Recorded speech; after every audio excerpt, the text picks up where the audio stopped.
తాకట్లో ఉన్న బంగారాన్ని విడిపించి ఆ రోజున మార్కెట్ ధర కట్టి మిగిలిన డబ్బును మీకు అందిస్తుంది కొమ్మూరి గోల్డ్. నమస్కారం, మీరు చూస్తుంది ఐడ్రీమ్. నేను మీ కీర్తి. నాతో పాటు ప్రముఖ ఆస్ట్రాలజర్ గోరుగుంట్ల సురేష్ బాబు గారు ఉన్నారు. నమస్తే సురేష్ బాబు గారు. కీర్తి గారు నమస్కారం అండి. సో మే నెలలో ద్వాదశ రాశుల వారికి ఎలా ఉంటుందో తెలుసుకుందామండి. ఓం గం గణపతియే నమః. స్వర్ణలక్ష్మి నమస్తే అస్తు. పరబ్రహ్మ స్వరూపిణి రాజ్యం దేహి ధనం దేహి సర్వకామాంచ దేహి మే. స్వర్ణలక్ష్మి అమ్మవారు ప్రతి ఒక్కళ్ళకి రాజ్యాధికారాన్ని, ధనాన్ని, ఇష్టకామ్యాన్ని, వాళ్ళ మనసులో ఏముందో ఆ కోరికలు తక్షణమే నెరవేర్చే ఒక శక్తి ఇవ్వాలని కోరుకుంటూ, అంతేకాకుండా ప్రతి ఒక్కరికి బ్రహ్మజ్ఞానం కలిగి ఉండాలి. ఎప్పుడు నవ్వుతూ హ్యాపీగా ప్రతి జీవితంలో ఉన్న ప్రతి నిమిషాన్ని ఎంజాయ్ చేసే ఒక గొప్ప మనస్తత్వాన్ని, శక్తిని అమ్మవారికి ఇవ్వాలని చెప్పేసి మనం కోరుకుంటూ 12 రాష్ట్రాల వారికి ఎలా ఉందో చూద్దాం.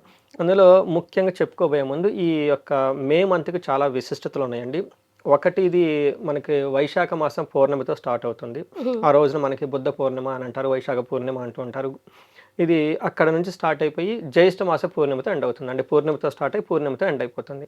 ఇంకొకటి, కొన్ని చోట్ల మనకి దీంతో కాకుండా కర్తరి అని వస్తుందండి. అంటే ఈ కర్తరిలో ఎక్కువగా ముహూర్తాలు, అంటే పెళ్ళిళ్ళు కానివ్వండి, గృహ ప్రవేశాలు, తర్వాత కన్స్ట్రక్షన్ కొత్తగా స్టార్ట్ చేయటాలు, కొన్ని వాటిని నిషేధించారు. తెలుసుకొని అవి ముహూర్తాలకు వాడొచ్చలేదని గమనించుకొని ముందుకెళ్తే బాగుంటుంది. ఇంతేకాకుండా వీళ్ళకి ఈసారి కొన్నిసార్లు కొంతమందికి హనుమ జయంతి పరిస్థితులను బట్టి కొంతమంది చేస్తూ ఉంటారు. అది కూడా కొంచెం గమనించుకొని మిక్స్డ్గా ఉంటుంది కాబట్టి గమనించుకొని చేసుకోవాలని చెప్పేసి నేను కోరుకుంటున్నానండి. యాస్ట్రాలజికల్గా అంటే గ్రహాల పరంగా చూసుకుంటే 4 గ్రహాలు మారుతున్నాయి. ఇందులో ఫస్ట్ గ్రహం మారేది మనం చూస్తే 4 గ్రహాలు మారుతున్నాయి. కుజుడు వచ్చేటప్పటికి మే 11వ తారీఖున మారుతున్నాడు, 14వ తారీఖున శుక్రుడు మారుతున్నాడు, బుధుడు, సూర్యుడు వచ్చేటప్పుడు 15వ తారీఖు మారుతున్నారు అనమాట. ఈ గ్రహాల యొక్క మార్పు వల్ల మనకి 12 రాశుల వరకు ఎలా ఉందో కూడా తెలుసుకుందాం అనమాట. సురేష్ బాబు గారు, మేషరాశి వారికి మే నెలలో ఎలా ఉంటుంది? సో మనం మేషరాశి గమనిస్తే కొంచెం కేర్ఫుల్గా ఉండాల్సిందండి. వాళ్ళ మీద వాళ్ళకి బాగా కంట్రోల్ ఉండాలి. రెండోది, హెల్త్ విషయంలో జాగ్రత్తగా ఉండాలి. ఏ విధంగా చూసుకున్నాను వాళ్ళ సెంట్రిక్గా ఉంటుంది. అంటే వాళ్ళు హెల్త్ జాగ్రత్తగా పెట్టుకొని మంచి హెల్తీ రిలేషన్షిప్ మెయింటైన్ చేస్తే చక్కగా ఉంటుంది వాళ్ళకి. లేదంటే ఉద్యోగంలో ప్రాబ్లం వచ్చి బాస్ దగ్గర గొడవలు వచ్చే అవకాశం ఉంటుందండి. ఈ ఒక్క విషయం గుర్తుపెట్టుకుంటే జాగ్రత్తగా ఉండాలి. రెండోది, వీళ్ళు ఏలినాటి శని యొక్క ప్రభావంతో ఆల్రెడీ లైఫ్ స్టార్ట్ అయింది కాబట్టి ఈ టైంలో ఇంకొంచెం జాగ్రత్తగా ఎక్కువ కేర్ఫుల్గా ఉండటం ఎంతైనా అవసరం.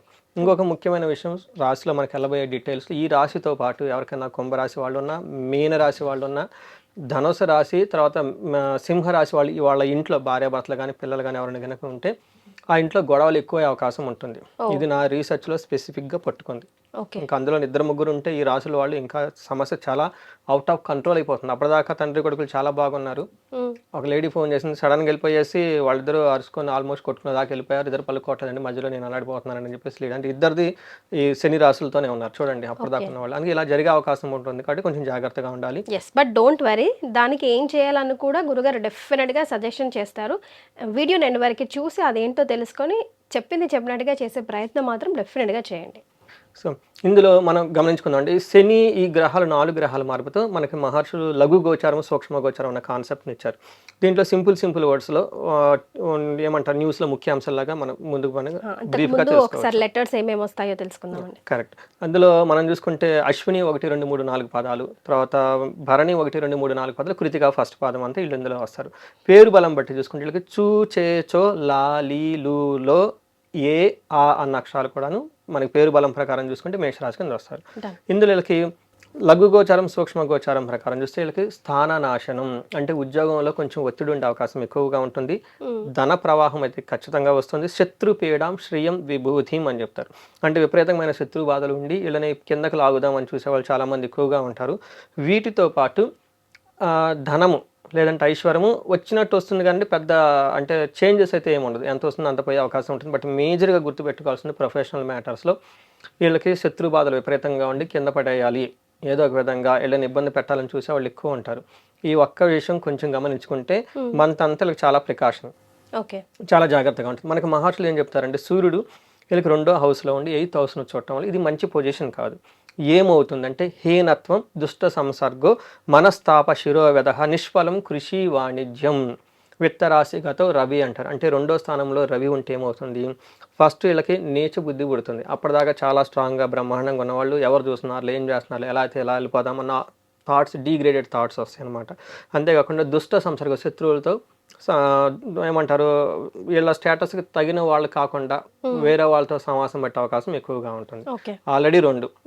మూడోది వచ్చేటప్పటికి ఫైనల్గా వీళ్ళు మనస్తాపానికి గురవుతూ ఉంటారు, తలనొప్పులు తెచ్చుకుంటారు కావాలని చెప్పేసి. ఈ టైంలో ఏదైనా బిజినెస్ కానివ్వండి, లేదంటే జాబులో కనుక అంత సరైన రిజల్ట్ ఉండదు అని గమనించుకోవాలి. ఇది వీళ్ళకి కొంచెం అడ్వాంటేజ్గా తీసుకొని వీళ్ళని ఇబ్బంది పెట్టేవాళ్ళు శత్రువులు అంతా చుట్టూ ఉంటారు. కాబట్టి మీరు ఎవరెవరితో కనెక్ట్ అవుతున్నారో కొంచెం జాగ్రత్తగా కాషగా కనెక్ట్ అవ్వాలి. అలానే మీరు ఎవరెవరితో టైం స్పెండ్ చేస్తున్నారో దాన్ని కూడా రియల్గా వర్త్ అనుకుంటే టైం స్పెండ్ చేయండి. ఎందుకంటే వీళ్ళకి ఏలినాటి ప్రభావం ఉంది, ఇలా ఉంది కాబట్టి వీళ్ళకి డైవర్షన్స్ ఎక్కువ ఉంటాయి. సన్మార్గంలో వెళ్తూ ఉంటే ఎలా వెళ్దాం చేద్దాం, అలా వెళ్దాం చేద్దాం అని దగ్గర నుంచి చెడగొట్టే వాళ్ళు ఎక్కువ ఉంటారు. కొంచెం జాగ్రత్తగా గమనించుకోవాలి. అది ఇంటర్పర్సనల్ స్కిల్స్. రెండోది హెల్త్ వైజ్ చూసుకుంటే కుజుడు 2వ స్థానంలో ఉండటం తోటి జ్వరం, ఖడ్గవ్రణం చైవ, బంధు భార్య విరోధ కృత్, చంద్రరాశిగత యక్షరాక్షస పీడనం అంటారు. అంటే ఏమవుతుంది, వీళ్ళకి శరీరానికి గాయాలే అవకాశం ఉంటుంది, భార్యాభర్తల మధ్య సహజంగా గొడవలు వచ్చే అవకాశం ఉంటుంది. ఒకటి మోస్ట్ ఇంపార్టెంట్ తెలుసుకోవాల్సింది ఏంటంటే యక్షరాక్షస పీడనం అంటారు. అంటే వీళ్ళకి ఎందుకో తెలియదు, వీళ్ళ చుట్టూ ఉన్న వాతావరణం వీళ్ళకి చాలా హేటెడ్, విషపూరితంగా ఉంటుంది, గొడవలు పడే విధంగా ఉంటుంది. రీజన్ అయితే ఖచ్చితంగా తెలియదు, హెల్త్ బాగుండదు. డాక్టర్ దగ్గరికి పోయినా కానీ ఏదో బేసిక్ మెడిసిన్ రాస్తారే తప్ప అసలు యాక్చువల్గా ప్రాబ్లం ఏమీ ఉండదు వీళ్ళకి. కానీ విపరీతంగా బాధపడుతూ ఉంటారు. జ్వరం రావచ్చు, పీడలు రావచ్చు, దిష్టులు ఉండొచ్చు. వీళ్ళు చాలా సెన్సిటివ్గా ఉండేసి వీళ్ళకి డెమీ గాడ్స్ అంటారు చూసండి, ఇలాంటి వాళ్ళ ద్వారా ఇబ్బంది పడే అవకాశం ఎక్కువగా ఉంటుంది. కేర్ఫుల్గా ఉండటం ఎంతైనా అవసరం. సడన్గా ఈవెంట్స్ జరుగుతాయి. Best good events are like negative సడన్గా జరుగుతాయి, వాళ్ళకి అర్థం కాదు. అది ఇలాంటివన్నీ జరిగే అవకాశం ఎక్కువ ఉంటుంది కాబట్టి జాగ్రత్తగా ఉండటం. అయితే వీళ్ళకి ఇంకొక ముఖ్యమైన విషయం, చాలా సపోర్టింగ్ ఉండే విషయం ఏంటంటే శుక్రుడు బాగా సపోర్ట్ ఇస్తున్నారు. శుక్రుడు కూడాను కొన్ని విషయాలు సపోర్ట్ ఇస్తున్నారు, కొన్ని విషయాలు మిక్స్డ్గా ఉంది. ఇందులో వాళ్ళకి ఏం చెప్తున్నారు సంస్కృతంలో, గత జీవన రాహిత్యం, వాణిజ్యం, ధననాశనం, శత్రు వృద్ధి. అంటే శత్రువులు వృద్ధి జరుగుతూ ఉంటుంది, బిజినెస్ చేసినా ఏదైనా చేసినా సరైన కలిసి రాదు, కొంచెం ఇబ్బందులతో ఉంటూ ఉంది. అయితే వీళ్ళ మాటకి బాగా విలువ ఉంటుంది, పలుకుబడి ఉంటుంది. ఒక మాట చెప్తే జనాలు అర్థం చేసుకుని వీళ్ళకి రెస్పాండ్ అవుతూ ఉంటారు. సో చూసుకుంటే మనం ఏది చూసుకున్నా కొంచెం మిక్స్డ్గా ఉంది అని మనం చెప్పుకోవచ్చు. ఎస్. సో నక్షత్రాల ప్రకారం మరి సపోర్టివ్గా ఉందా, ఎలా ఉందండి? వీళ్ళకి అదృష్టం ఏమంటేనండి, నక్షత్రాలు బాగున్నాయండి. ఇది ఒకటి నక్షత్రం వైపు చూసుకున్నప్పుడు మనకి మహర్షులు అంగగోచారం అని ఒక కాన్సెప్ట్ ఇచ్చారు. దీని ప్రకారం ఏ నక్షత్రానికి ఏ గ్రహం ద్వారా ఎలా ఉందో తెలుసుకోవచ్చు. ఇందులో భాగంగా ఇప్పుడు మారుతున్న గ్రహాలు ఎలా ఉందో చూసుకుంటే, అశ్విని నక్షత్రం వాళ్ళకి ఐశ్వర్యప్రదంగా ఉంటుంది, విదేశాగమనం, ఫారిన్ వెళ్ళే అవకాశం ఉంటుంది, సంపదలు బాగుంటాయి, ధనలాభం బాగుంటుంది. అయితే లాస్ట్ ఎండ్లో మరణ తుల్యం అంటారు. అంటే వీళ్ళు చేస్తున్న అప్పటిదాకా ఏదైనా కానీ ఉద్యోగం కానివ్వండి, జాబ్ కానీ మధ్యలో ఆగిపోయే అవకాశం ఉంటుంది, అది గమనించుకోవాలి. తర్వాత ఓవరాల్గా బాగుందని చెప్పుకోవచ్చు. అలానే భరణీ నక్షత్రాలకు ఐశ్వర్యవంతంగా ఉంటుంది, ఫారిన్ రిలేటెడ్ లేదంటే లాంగ్ ట్రావెల్ చేసే వాళ్ళకి బాగుంటుంది, ఐశ్వర్యవంతంగా ఉంటుంది, సంపదలు ఉంటుంది, ధనలాభం ఉంటుంది, చక్కగా పార్టీలు ఫంక్షన్స్లో బాగా అటెండ్ అవుతూ ఉంటారు.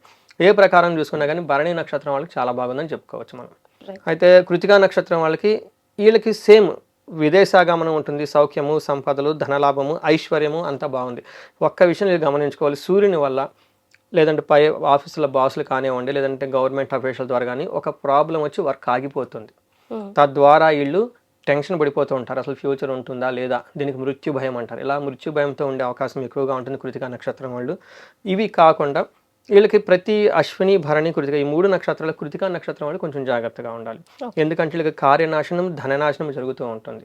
అయితే భరణి నక్షత్రం వాళ్ళకి స్త్రీ నాశనం, అంటే వీళ్ళ చుట్టూ ఉన్న స్త్రీలు కానీ ఎవరిలో వాళ్ళకి ఇబ్బంది రావడంతో ఆ ఇబ్బంది వల్ల వీళ్ళు ఇబ్బందికి గురవుతారు. సో చూసుకుంటే నక్షత్రాల వైజ్ చాలా బెటర్గా ఉందని మనం చెప్పుకోవచ్చు గ్రహాలతో కంపేర్ చేసుకుంటే.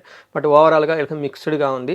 సెల్ఫ్ కంట్రోల్ ఉండాలి, ఎవరితో పడితే వాళ్ళతో ఫ్రెండ్షిప్ చేయకుండా, ఎవరితో పడితే వాళ్ళు ఎంగేజ్ కాకుండా, కొంచెం పై అధికారులతోటి ఒక స్టెప్ వెనక్కి తగ్గేసి కొంచెం హంబుల్గా ఉంటే బాగుంటుంది మొత్తం. ఎస్. సో మరి వీళ్ళకి ఎలాంటి రెమెడీస్ సూచిస్తారండి? వీళ్ళకి రెమెడీస్ చూసుకుంటే సూర్యుడి గురించి తీసుకుంటే పై భాషలతో చాలా జాగ్రత్తగా ఉండాలి. ఫాదర్లీ ఫిగర్లో వాళ్ళ దగ్గర ఆశీర్వాదం తీసుకొని వాళ్ళ అడ్వైజెస్తో పనులు చేసుకుంటే చాలా బాగుంటుంది. తర్వాత ఆదివారం పూట గోధుమలు కనుక దానం చేస్తే చాలా బాగా కలిసి వస్తుంది. సూర్య నమస్కారాలు చేస్తూ ఉండాలి. తర్వాత ఆంజనేయ స్వామి గుడి చుట్టూ తిరుగుతూ ఉంటే చాలా వరకు తీవ్రత తగ్గుతూ ఉంటుంది. యోగా, మెడిటేషన్ లాంటివి చేయటం ఇంకా ముఖ్యం. మనం ముందు చెప్పుకున్న విధంగా శనికి ప్రభావంతో వీళ్ళు ఉండటంతో శని పిప్పలాద స్తోత్రం ఉదయం సాయంత్రం చదువుకోవడంతో పాటుగా శనికి సంపూర్ణ శాంతి పూజలు అని ఉంటాయి. అంటే శని గ్రహానికి జపాలు, దానాలు, తర్పణాలు, శనికి తైలాభిషేకము, అలానే శని పాశుపత అభిషేకం అని ఉంటుంది. ఇవి చేసుకుంటే ఈ ఏలినాటి శని యొక్క శని ప్రభావం చాలా వరకు తగ్గుతుందని గమనించుకోవచ్చు. రైట్.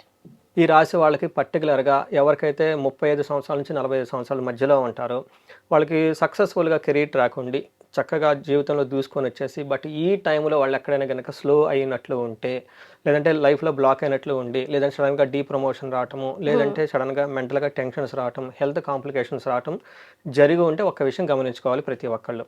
ఎందుకంటే ఆ ఏజ్లో వీళ్ళకి శాపాలు అనేవి యాక్టివేట్ అవుతూ ఉంటాయి, లేదంటే గ్రహ దోషాలు యాక్టివేట్ అయ్యి ఉంటాయి అనమాట. ఇవి చాలా చాలా ఇంపార్టెంట్.